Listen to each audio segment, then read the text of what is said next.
सत्य को खोजने वाले सब साधकों को हमारा प्रणाम।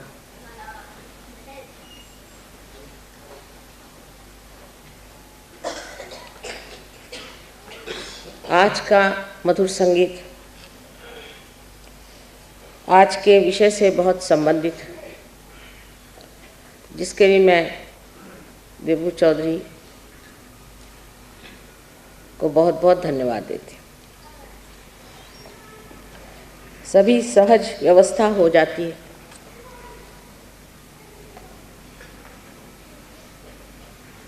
और आज संगीत में जो आपने 12 स्वरों का खेल देखा,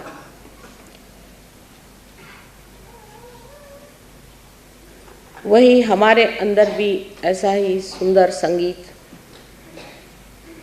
निर्माण हो सकता है। ये जो कुंडलिनी के अष्टचक्र आप देख रहे हैं,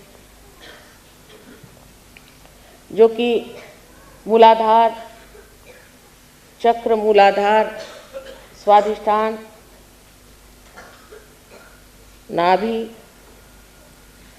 हृदय, विशुद्धि, आज्ञा और सहस्त्रार, इसके अलावा हमारे अंदर सूर्य और चंद्र के भी चक्र हैं। इसी प्रकार ब्रह्मरंध्र को छेदने बाद भी 3 और चक्र हमारे अंदर कार्य करते हैं, जिसे हम अर्धबिंदु, बिंदु और वलय कहते हैं। ये सारे हमारे अंदर स्वर हैं। जैसे अगर सा से शुरू करें तो 7 स्वर सा रे ग म प ध नी, सहस्त्रार पे नी जाकर के पहुंचता है।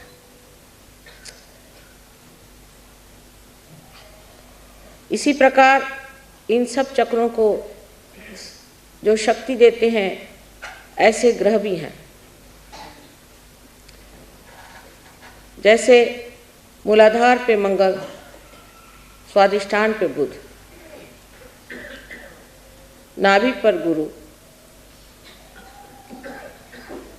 हृदय पे शुक्र, विशुद्धि पर शनि, आज्ञा पे सूर्य और सहस्त्रार पे सोमवार, जो कि शिव जी का या देवी का स्थान माना जाता है, आदिशक्ति का।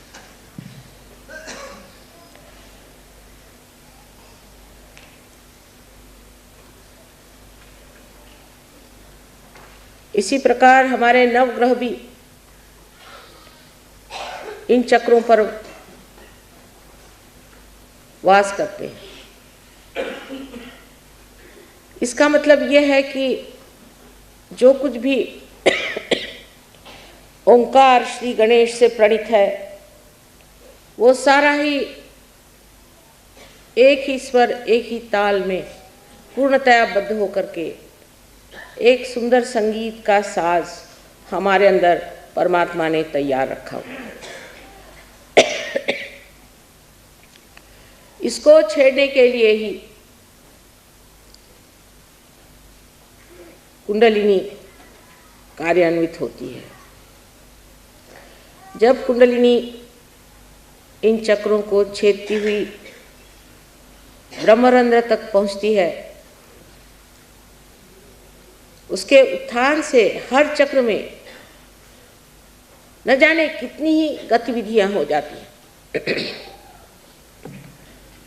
बहुत से लोग सोचते हैं और कहते भी हैं कि माँ, ये इतना सरल कैसे? सरल तो ऐसे है कि जितनी भी जीवंत क्रियाएं हैं, सब बिल्कुल ही सहज हैं। एक बीज में अंकुर भी सहज आता है। लेकिन जो हम रोज देखते हैं, रोजमर्रा जानते हैं, उसके प्रति हमें कोई भी प्रश्न खड़ा नहीं, उसे हम मान से लेते हैं। जैसे कि आपकी श्वास की क्रिया जो है, ये कितनी सहज है। इसके लिए अगर आप किसी गुरु के पास जाना पड़े या कुछ ग्रंथ पढ़ना पड़े या कोई लाइब्रेरी में जाना पड़े तो कितने लोग जीवित रहेंगे। ये हृदय का जो स्पंदन अनहद हर घड़ी अपने आप ही कार्यान्वित रहता है, उसको अगर चलाने के लिए हमें बाह्य से कोई उपचार करना पड़ता तो कितने लोग इस संसार में जीवित पैदा होते।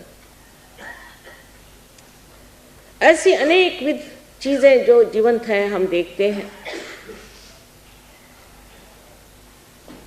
ये फूल खिलते हैं अपने आप और इनके फल भी हो जाते हैं अपने आप। ये ऋतंभरा प्रज्ञा जिसने इस सृष्टि को पूरी तरह से आशीर्वादित किया है, वो ये सारे जीवंत कार्य हर क्षण हर पल करती रहती है। इतना ही नहीं, इसका चयन इतना अद्वितीय है कि उसका अनुमान हम अपने मानवीय बुद्धि से नहीं लगा सकते। माने एक आम के पेड़ में सिर्फ आम ही लग सकता है। एक हिंदुस्तानी के घर हिंदुस्तानी ही पैदा होता है। मेरा मतलब ये नहीं कि हिंदुस्तानी से है कि वो कोई ब्रांड लेके आता है, लेकिन उसकी शक्ल सूरत से आप जानते हैं कि हिंदुस्तानी। ये जो चयन है, ये जो चॉइसेस हैं, ये कितने गहन और कितने गणित से बने हुए हैं कि उसका अंदाजा हमारे दिमाग में आ ही नहीं सकता।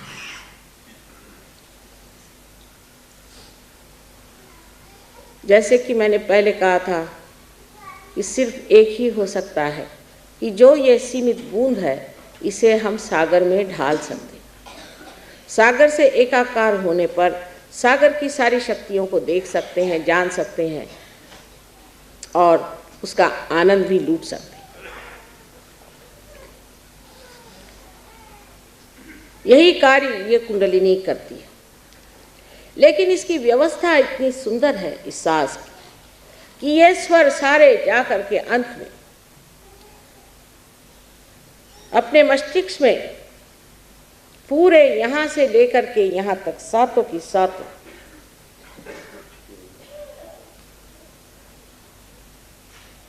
जिन्हें कि हम कहते हैं चक्रों के पीठ, पूरी तरह से अपने कार्य में संलग्न होते हैं। ये 7 चक्र जो हम नीचे देखते हैं उनके पीठ हमारे मस्तिष्क के, यहाँ से शुरुआत करिए या यहाँ से शुरुआत करिए तो मूलाधार आदि सब करते हुए यहाँ आपके हृदय चक्र, और हृदय के बाद यहाँ तक आप आज्ञा चक्र पे आ जाते हैं और यहाँ विशुद्धि चक्र है। ये तो सारा कुछ आप किताबों से जान सकते हैं, लेकिन जिसने आपको बनाया उसकी कमाल देखिए कि 7 स्वर बनाने के बाद उसके जो पीठ हैं, जो उसके हर एक स्वर का निनाद इन 7 पीठों से बने हुए इस मस्तिष्क में, इस ब्रेन में किस तरह से घुमाया जाता है।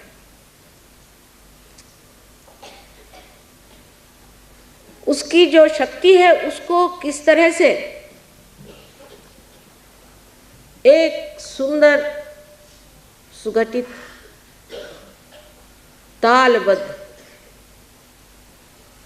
स्वर में आलापा जाता है,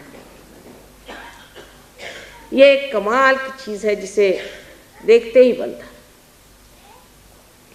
इस कमाल को हम इसलिए नहीं देख पाते कि हमारी दृष्टि ही बाहर की ओर है, और अगर कहा जाए कि आप अंदर की ओर दृष्टि ले जाएं तो आप कहेंगे कि ये कैसे करें माँ, ये तो मुश्किल काम है। आप अब इस वक्त मेरी बातचीत सुन रहे हैं, आपका सारा चित्त मेरी ओर है, लेकिन अगर कोई घटना घटित हो जाती है तो आपका चित्त वहाँ आकर्षित हो जाता है।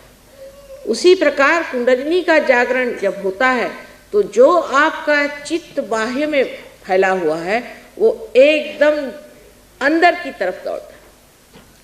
और जैसे कोई एक कपड़ा चारों तरफ फैला हुआ, उसके अंदर से कोई चीज उसे ढकेलती हुई ऊपर की तरफ ले जाती है। इस प्रकार कुंडलिनी सहस्त्रार पे आने पर उसे चाक कर दिया।